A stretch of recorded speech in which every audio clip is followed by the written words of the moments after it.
Student কেমন আছো? I hope প্রত্যেকে শুধু ভালো না, ভীষণ ভালো আছো। স্ক্রিনের ওপর একটা প্রশ্ন দেখা যাচ্ছে, তাই না? সো প্রশ্নটা কি, আমরা সেটা মন দিয়ে পড়বো, বুঝবো এবং প্রশ্ন সাপেক্ষে আনসার করব। ওকে, চলো প্রশ্নটা কি বলেছে দেখো। 1 সেমি, 4 সেমি, 6 সেমি ও 7 সেমি চারটে বাহু আছে। একটা বাহুর দৈর্ঘ্য 1 সেমি, ওকে।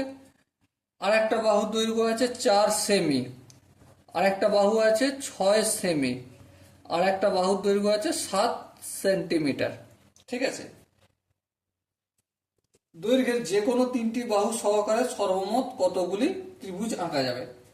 মানে এই যে চারটে বাহু আমাকে দিয়ে দিয়েছে, দেওয়ার পর বলছে এখান থেকে যে কোনো তিনটে করে বাহু নাও, বাহু নিয়ে তুমি ত্রিভুজ অঙ্কন করো। দেখো সর্বমোট কতগুলো অঙ্কন করা যাবে। দেখো, এই অঙ্কটা করার আগে ত্রিভুজের একটা ধর্ম আমরা জেনে নিই। কি ধর্ম? যে ত্রিভুজের দুটি বাহুর সমষ্টি, ত্রিভুজের দুটি বাহুর সমষ্টি তৃতীয় বাহু অপেক্ষা তৃতীয় বাহু অপেক্ষা বৃহত্তর। এই জিনিসটা আমাদের মাথায় রাখতে হবে। ত্রিভুজের দুটো বাহুর সমষ্টি, যে কোনো দুটো বাহু, এখানটা লিখে দিই, যে কোনো দুটি বাহুর সমষ্টি। ত্রিভুজের যে কোনো দুটো বাহুর সমষ্টি, আচ্ছা সমষ্টির জায়গায় সমস্ত করে দিয়েছি, ঠিক আছে, সমষ্টি। ত্রিভুজের যে কোনো দুটি বাহুর সমষ্টি তৃতীয় বাহু অপেক্ষা বৃহত্তর হবে। তাহলে এইটা যদি আমি ফিক্স ধরি, তাহলে দেখো 1 আর 4 যোগ করছি, সেটা কি 6-এর থেকে বড়? না, সেটা 6-এর থেকে বড় নয়। তাহলে এটা তো এই সম্পর্কটা মেনটেন করছে না, ভুল। তাহলে 1 আর 4 যোগ করছি, সেটা 6-এর থেকে বড় নয়, তাহলে সেখানে ত্রিভুজ অঙ্কন করা যাবে না? যাবে না। আবার দেখো 1 আর 4কে যোগ করছি, সেটা কি গ্রেটার দেন 7? এই 7-এর থেকে বড়?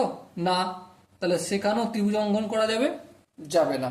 বেশ, এবার দেখো 4 আর 6কে যোগ করছি, 4 প্লাস 6, এইটা যদি যোগ করি সেটা কি 7-এর থেকে বড়? হ্যাঁ, 7-এর থেকে বড়, তাহলে ত্রিভুজ অঙ্কন করা যাবে। বেশ, আবার 4 আর 6কে ফের একবার যোগ করব, হ্যাঁ ঠিক আছে, সেটা কি 1-এর থেকে বড়? হ্যাঁ, তাহলে সেখানে একটা ত্রিভুজ অঙ্কন করা যাবে? হ্যাঁ যাবে, কোনো অসুবিধা নেই। এবার দেখো 1 4 4 6 হয়ে গেল। এবারে 6 আর 7কে আমি যোগ করি, 6 প্লাস 7, সেটা কি 1-এর থেকে বড়? হ্যাঁ বড়, তাহলে ত্রিভুজ অঙ্কন করা যাবে। বেশ, আবার একবার 6 প্লাস 7কে যোগ করব, সেটা কি 4-এর থেকে বড়? হ্যাঁ, 4-এর থেকে বড়, তাহলে সে একটা ত্রিভুজ অঙ্কন করা যাবে? হ্যাঁ অবশ্যই অঙ্কন করা যাবে, কোনো অসুবিধা নেই। ওকে বেশ, তাহলে 1 4-এর সঙ্গে যোগ করেছি, 4 6-এর সঙ্গে যোগ করেছি, 6 7-এর সঙ্গে যোগ করেছি।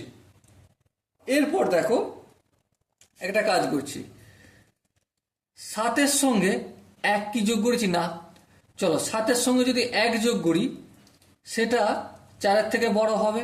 হ্যাঁ হবে, তাহলে ত্রিভুজ অঙ্কন করা যাবে। আবার 7-এর সঙ্গে 1 যোগ করব, সেটা কি 6-এর থেকে বড় হবে? হ্যাঁ বড় হবে, তাহলে ত্রিভুজ অঙ্কন করা যাবে? হ্যাঁ যাবে।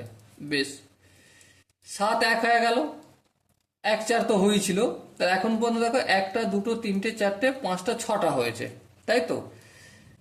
এরপর ধ্যান দিয়ে লক্ষ্য করো, 4 7 কি আমরা কম্বিনেশন করেছি? না, তাহলে 4 প্লাস 7, এটা 1-এর থেকে বড়?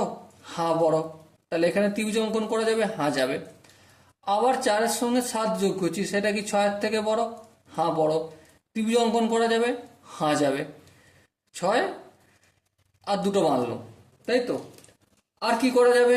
দেখো 6 আর 1-এর সঙ্গে কোনো কম্বিনেশন বানিয়েছি কি? না, তাহলে 6-এর সঙ্গে যদি 1 যোগ করি, সেটা কি 7-এর থেকে বড়? না, তাহলে এটা ত্রিভুজ অঙ্কন করা যাবে না।